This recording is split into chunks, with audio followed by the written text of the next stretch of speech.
takes about whatever she feels she needs to discuss with people.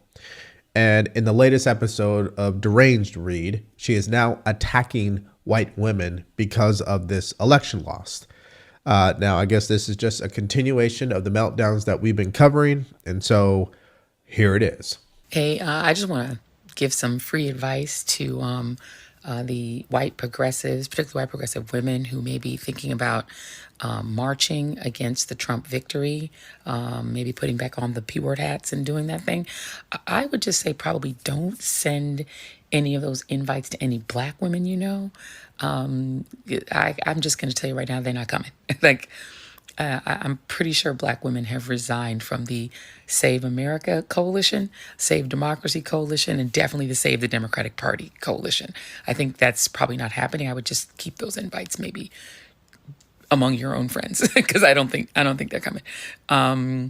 But yeah, I think black women are now on the Save Black Women, Prioritize Black Men, and prioritize black communities, black businesses, and the black spaces, but Save America, Save the Democratic Party. Yeah, I don't think that's happening.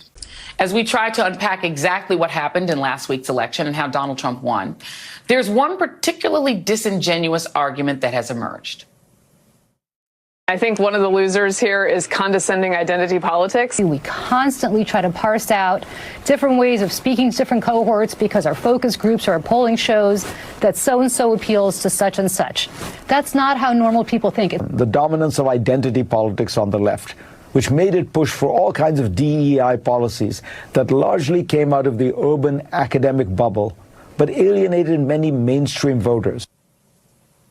The idea that identity politics was the problem for Democrats is laughable, considering it wasn't Vice President Kamala Harris who relentlessly focused on race or gender, either her own or anyone else's. That would be Donald Trump.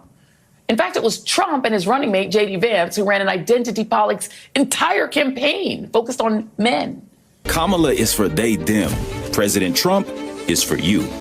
Now, I want to ask you guys a question. If you were white, even a white male Christian, and you said something like this and you worked for CNN or MSNBC, what do you think will happen to you? I mean, you'd be fired immediately. I don't understand why they continue to allow her to be on MSDNC, unless they're all racist, right?